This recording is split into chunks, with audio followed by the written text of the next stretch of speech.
Halo guys, kenalin aku Desy Armandasari, mahasiswa tahun ketiga Teknik Industri Universitas Diponegoro. Sebagai mahasiswa tahun ketiga yang notabene beberapa saat lagi bakal lulus, banyak tuh pertanyaan-pertanyaan mengenai pekerjaan yang datang ke aku. Pekerjaan apa sih yang pengen aku ambil ketika lulus nanti? Teknis kah, non teknis kah?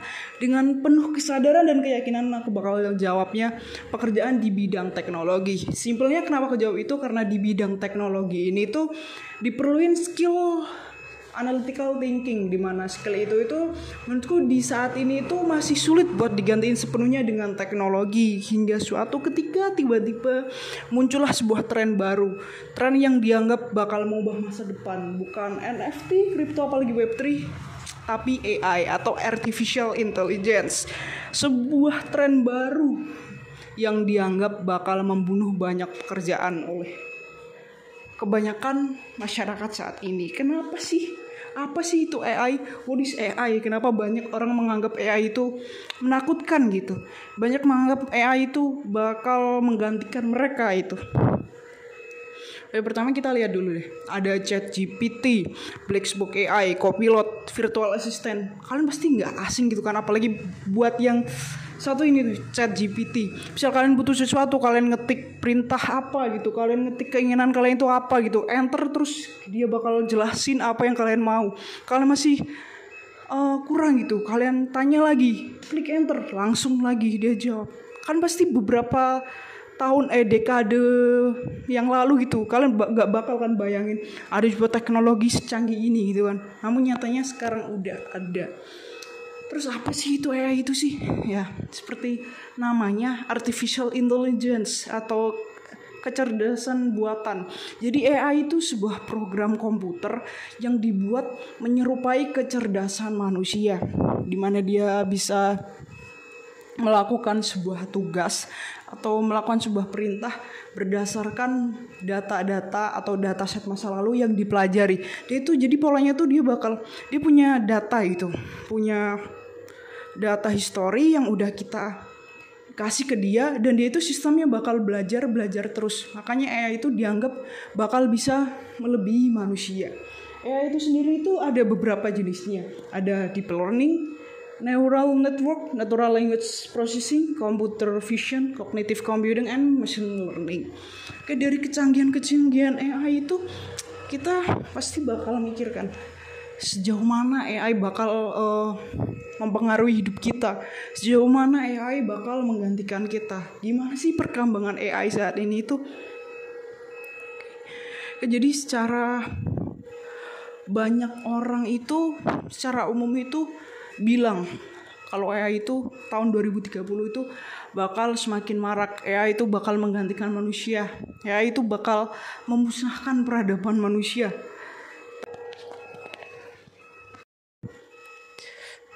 Kan manusia hanyalah alat gitu kalau bagi AI.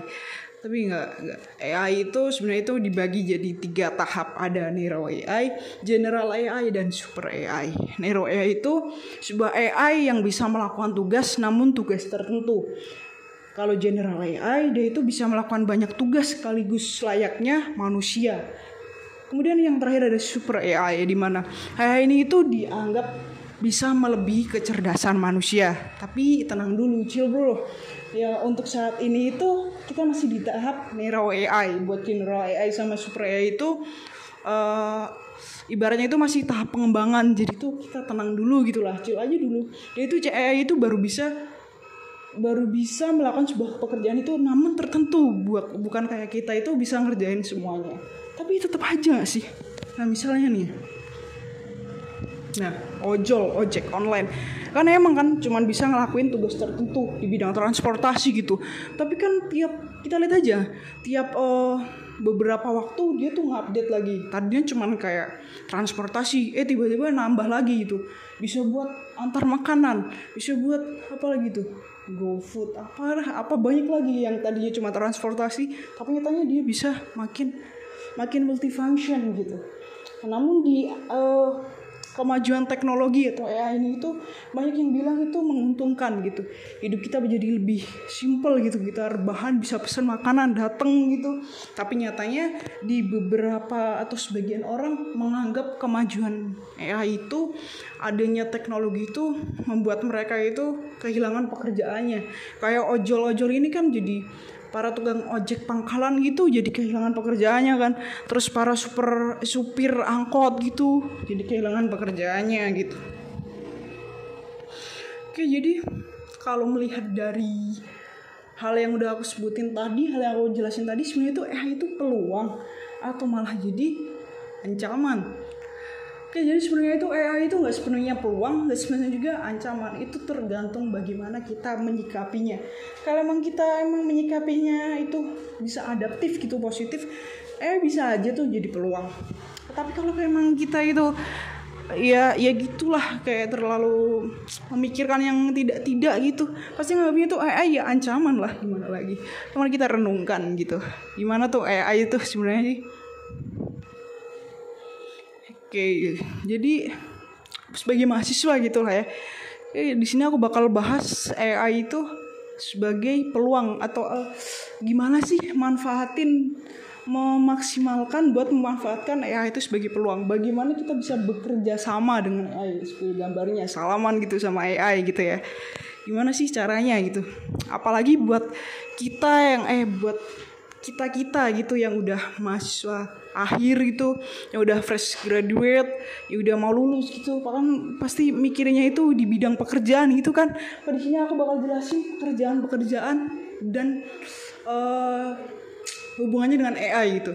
Jadi pekerjaan itu sebenarnya itu dibagi menjadi 4 kuadran gitu kan. Jadi kuadran pertama itu dimana pekerjaan yang sangat mudah atau pasti bakal digantikan dengan AI. Kuadran kedua itu kuadran dimana pekerjaan itu sebenarnya itu gampang digantikan dengan AI, tapi cuma sebagian gitu. Nah, kuadran ketiga itu dia itu pekerjaan yang sulit digantikan sama AI, tapi masih bisa gitu digantiin. Nah, kuadran keempat itu pekerjaan yang sulit gitulah digantiin buat AI. Nah, buat kuadran yang pertama itu yang gampang gitu digantiin sama AI itu pekerjaan yang sifatnya itu repetitif, algoritmik gitu, ada polanya kan AI itu kan cara kerjanya itu berdasarkan data atau berdasarkan pola masa lalu gitu, dataset masa lalu. Jadi belajar gitu dari data yang udah ada. Makanya kalau pekerjaan itu sifatnya repetitif, bakal gampang tuh digantiin sama AI. Contohnya itu apa ya? Pekerjaan di pabrik itu kan. Sekarang kan udah banyak kan pekerjaan di pabrik itu digantiin sama robot ya, karena kerjanya kan repetitif kan, cuma gitu aja tiap hari. Nah, buat kedua itu pekerjaan yang bisa digantikan sama AI tapi cuma sebagian. Misalnya apa ya? Misalnya di bidang keuangan gitu, kita perlu menganalisis keuangan gitu. Misal udah ada AI gitu kan yang buat misal ngitung apa gitu, data history atau apa gitu kan ada AI, tapi di pekerjaan itu masih perlu manusia buat ngerepresentasiinnya, buat nganalisis lebih lanjut gitulah intinya. Nah, buat kuadran ketiga itu pekerjaan yang sulit digantiin sama AI tapi masih bisa gitu digantiin sama AI. Contohnya apa sih? Misal pekerjaan di bidang kreatif. Kenapa gitu? Soalnya kita lihat-lihat sekarang ini misal pelukis gitu deh, banyak tuh AI yang bisa ngasilin gambar gitu dengan perintah cuma komen gitu doang, bisa tuh ngasil gambar. Tapi nyatanya kan masih banyak tuh kan orang-orang yang butuh lukisan yang rasanya itu atau feel-nya itu lebih dapet gitu. Nah, itu kan cuma bisa dihasilin dari lukisan manusia gitu. Kalau cuma AI kan cuma ya udah langsung di generate gitu kan. Kalau manusia kan lebih kayak ngandelin perasaan gitu, emosionalnya gitu. Nah, buat kuadran keempat itu kuadran di mana pekerjaan itu sangat sulit gitulah buat digantiin itu. Hampir tidak mungkin. Pekerjaan apa itu? Pekerjaan yang mengandalkan emosional manusia. Misalnya itu psikolog gitu kan. Nggak mungkin kan kita curhat sama robot. Nah, kalau manusia itu masih kayak punya empati gitu lah, bisa ada orang cerita, dia itu bisa mikir ini tuh orang sebenarnya itu cuman butuh didengerin gitu, nggak butuh jawaban gitu. Kalau si robot gitu kan paling kalau ada pertanyaan ya udah dijawab kan, dia nggak bisa mikir gitu. Ini orang tuh sebenarnya tuh emang bener-bener tanya apa cuman pengen cerita gitu. Oke, nextnya. Oke, dari yang aku jelasin tadi itu sebagai mahasiswa gitu, gimana sih cara kita menyikapinya perkembangan AI itu? Sebenarnya gampang sih. Sebagai mahasiswa kita kan udah sering kan pasti di pas pas LKKM PD apa pas ospek gitu kan pasti diajarin mengenai growth mindset gitu, terus mengenai adaptif, fleksibel. Itu sih sebenarnya itu yang harus kita tekankan dari mulai sekarang. Growth mindset, adaptif, kita harus adaptif dengan perkembangan zaman. Jangan kayak nggak mau itu kalau ada AI ada apa gitu. Kita harus ya terima aja, namanya juga perkembangan itu kan, ada AI tapi kita harus adaptif. Ada AI gitu kita harus gimana itu, kita harus memanfaatkan AI itu gimana itu. Jangan ada AI kita malah kayak ya udahlah itu juga udah bisa digantiin sama AI, terus udahlah ada kerjaan ini kita tanya AI aja, nggak bisa gitu. Kita harus adaptif, kita harus bisa menggunakan AI itu sebagai pembantu kita, malah buat membantu kita, jangan sampai malah digantiin gitu sama AI. Kita juga harus fleksibel juga tuh, fleksibel dengan adanya AI itu. Jadi kesimpulannya dari ini tuh AI itu gak bisa sepenuhnya dianggap sebagai ancaman, apalagi dianggap sepenuhnya juga sebagai peluang. Itu tergantung dari kita-kitanya sendiri gimana menyikapinya. Jadi oke, dari semua yang aku jelasin tadi, terakhir ya aku serahkan sama kalian semua itu, mau gimana kalian menyikapi perkembangan AI saat ini. Oke, thank you, makasih buat perhatiannya. Thank you.